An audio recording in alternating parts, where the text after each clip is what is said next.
नमस्कार दोस्तों, मैं हूं अंकित। ब्रिड ऑफिशियल के न्यू वीडियो में आपका स्वागत है। आज की वीडियो में हम लोग एक इंटरेस्टिंग टॉपिक के बारे में बात करेंगे, वो है पेट्रोलियम के रिलेटेड। आप सभी को पता है कि पिछले साल 2 सालों से यूक्रेन और रसिया का वॉर चल रहा है और उस वॉर के दौरान या तो फिर रसिया पे हम लोग कह सकते हैं यूरोपियन यूनियन, यूएसए और बहुत ऐसे कंट्री के द्वारा सैंक्शन लगा हुआ है जिससे वो अच्छे से ट्रेड नहीं कर पा रहा है। और रसिया में आप सभी को पता है कि प्रचुर मात्रा में पेट्रोलियम पाया जाता है, तो उसका फायदा हम लोग देखे या तो फिर हम लोग बहुत न्यूज एजेंसी में सुने कि इंडिया बहुत ही कम दामों में वहां से पेट्रोलियम को इंपोर्ट कर रहा है और अपने देश में उसे रिफाइन करके बेच रहा है। एज ए इंडिविजुअल हम लोग सोचते हैं, देन हम लोग पहले भी 100 रुपया 110 रुपया के आसपास पेट्रोल पे दे रहे थे और आज भी 100 से 110 रुपया हम लोग दे रहे हैं और वही डीजल पे भी वही हम लोग का रेट कांस्टेंट है। देन एक इंडिविजुअल लाइफ में पेट्रोलियम को इंपोर्ट करने पे या तो फिर सस्ता पेट्रोलियम इंपोर्ट करने पे हम लोगों को क्या फायदा हुआ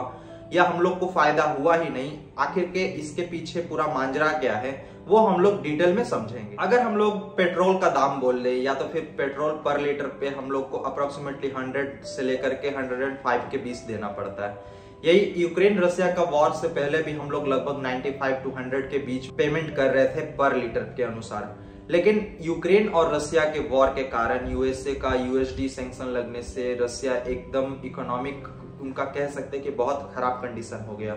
और इकोनॉमिक खराब कंडीशन होने के कारण इंडिया इस चीज का फायदा उठाते हुए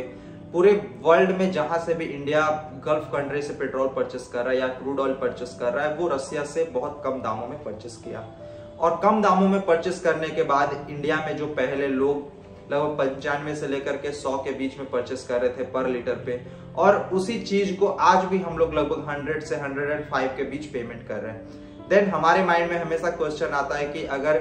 कम दामों में इंपोर्ट किया गया और उसे रिफाइनरी किया गया देन हम लोग को क्या फायदा हुआ? हम लोग को तो किसी भी तरह का फायदा नहीं हुआ। अब हम लोग मान लेते हैं कि रसिया से क्रूड ऑयल को इंपोर्ट किया गया, उसका 50% हिस्सा प्राइवेट कंपनी जैसे नायरा, रिलायंस को चला गया और उस दोनों अलग अलग अपने अपने रिफाइनरी स्टेशन में उसे रिफाइन करके वो एक्सपोर्ट कर दिए महंगे दामों पे। तो वहां पे सारा फायदा लगभग रिलायंस और नायरा या तो फिर हम लोग बोल सकते कि और भी जो कंपनी है जो प्राइवेट सेक्टर के, वो सबसे ज्यादा फायदा उठाया। अब बच गया 50%। 50% में आप सभी को पता है कि इंडिया में 3 जाइंट है पेट्रोलियम के रिलेटेड जो गवर्नमेंट के अंडर आता है। पहले हम लोग कह सकते हैं तो Hindustan petroleum, Indian oil, Bharat petroleum, और ये तीनों मिल करके रिफाइनरी करके एक नॉर्मल जो हाइक प्राइस होना चाहिए या डाउन प्राइस होना चाहिए वो लोग खुद झेलते हुए जो पहले से प्राइस कांस्टेंट था किसी इंडिविजुअल पर्सन के लिए और आज तक भी वो इंडिविजुअल के लिए वैसा ही प्राइस रखे हुए, जैसे हम लोग कह सकते हैं कि वॉर से पहले लगभग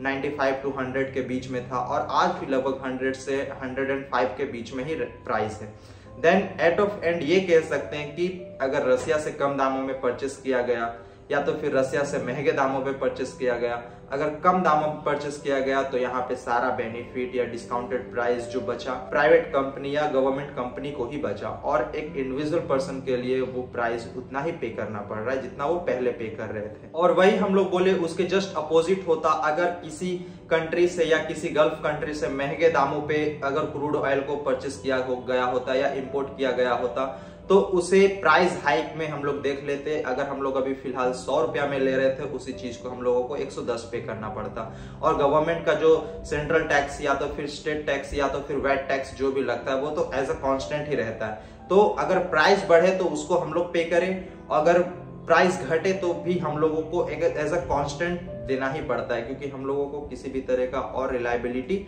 किसी गवर्नमेंट के तरफ से या किसी पेट्रोल पंप के मालिक के तरफ से नहीं देखने को मिलता है। देन मैं आशा करता हूं कि आपको ये वीडियो इन्फॉर्मेटिव लगा होगा। अगर मेरा वीडियो इन्फॉर्मेटिव लगा तो प्लीज वीडियो को लाइक कीजिए, कमेंट कीजिए, शेयर कीजिए, साथ ही मेरे ब्रिड ऑफिशियल चैनल को सब्सक्राइब करके बेल आइकन को प्रेस कर ले ताकि मैं कोई भी न्यू वीडियो अपलोड करूं तो उसका नोटिफिकेशन सबसे पहले आपको मिले। मिलते अगले वीडियो में, जब तक के लिए जय हिंद, वंदे मातरम।